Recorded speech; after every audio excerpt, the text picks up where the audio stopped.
vais aborder un point aujourd'hui avec vous, celui des doubles numériques, avec plus précisément sur un projet cartographique qui s'appelle OpenStreetMap, dont je vais vous détailler le fonctionnement. Le double numérique, c'est le fait, vous l'avez à mon avis, vous en avez eu de nombreuses illustrations aujourd'hui, c'est le fait de rendre accessible à la machine en fait des composants du terrain, des composants physiques. Nous, chez OpenStreetMap, on s'intéresse particulièrement au terrain et aux données statiques. C'est vrai qu'après, ces doubles numériques peuvent être largement agrémentés de données temporelles, de données de toutes sortes, des capteurs, typiquement dans le contexte de la ville intelligente.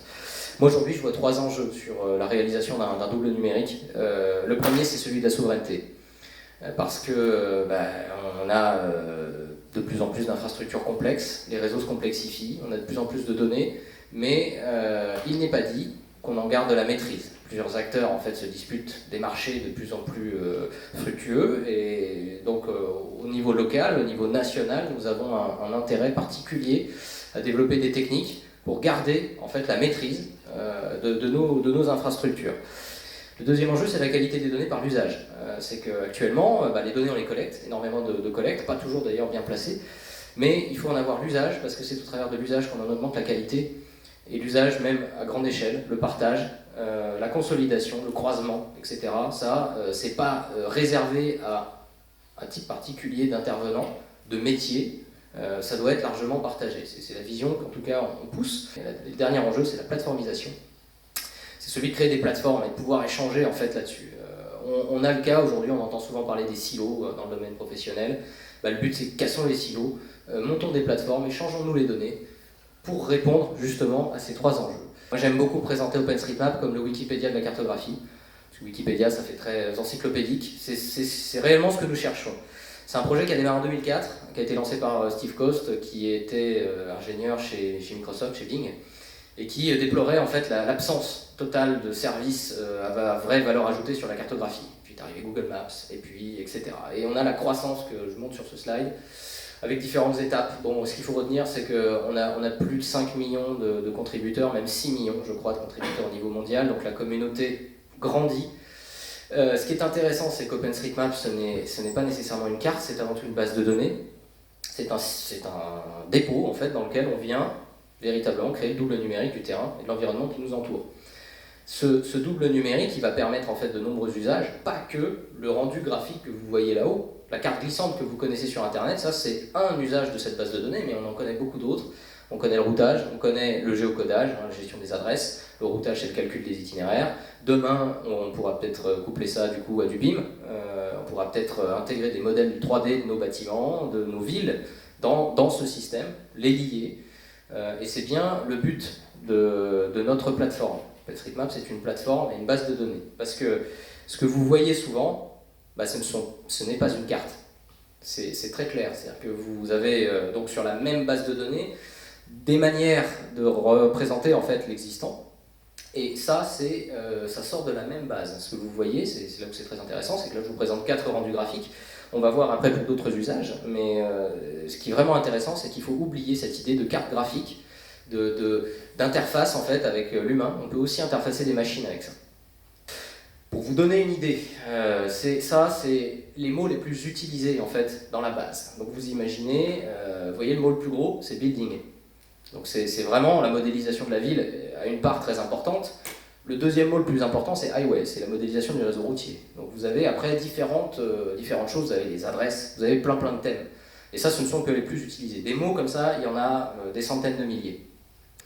Moi, ma question, c'était les infrastructures. Vous comprendrez aisément que le travail qui est en cours, il touche en fait beaucoup les utilités, parce que la ville fonctionne aussi avec beaucoup d'utilités. De l'énergie, des télécoms, de l'eau, sont des services essentiels en fait, au fonctionnement d'un système urbain dense. Là, je vous montre un bout de la Maurienne, la vallée de la Maurienne en Savoie. Vous reconnaissez certainement ce que vous avez l'habitude de voir en montagne.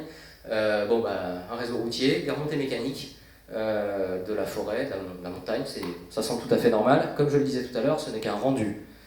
Moi, je vois aussi cette couche-là, où on a l'infrastructure en fait, qui permet pas qu'au système urbain, là du coup, on est aussi dans des milieux ruraux, au système de fonctionner.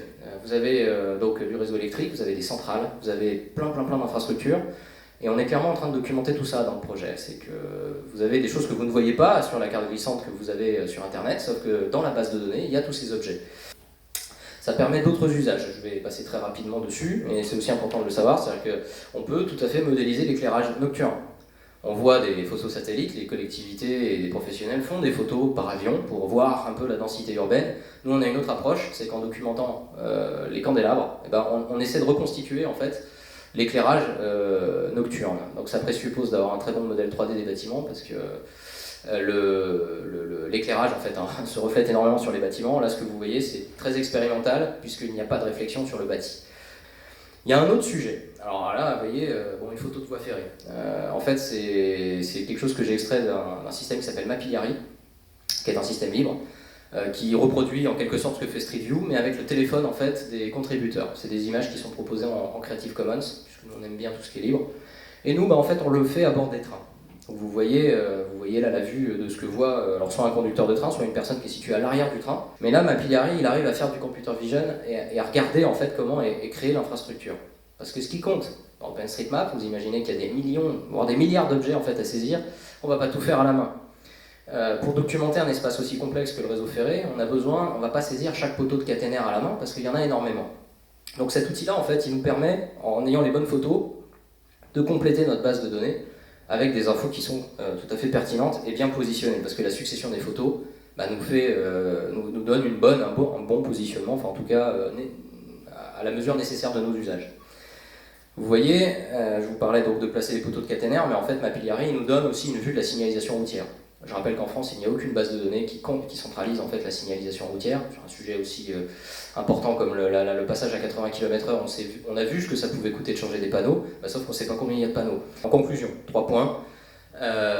OpenStreetMap, c'est un projet qui fonctionne, qui sert à modéliser l'environnement local, que je vous invite à utiliser si vous ne le faites pas encore. Et je vois que c'est déjà en bonne voie.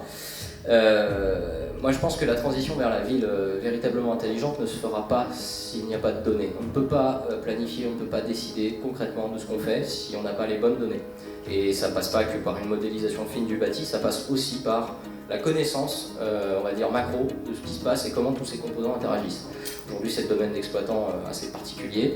Moi mon enjeu c'est de partager tout ça, voilà, que ça sorte un peu du giron de forcer. De laisser à ceux qui font ce métier, il n'y a pas de problème avec ça, mais aussi de le partager à plus grande échelle, avec tout le monde. Parce que, c'est mon troisième point, l'intelligence finalement de la ville, à mon avis, elle est très finement liée à l'intelligence de ses habitants.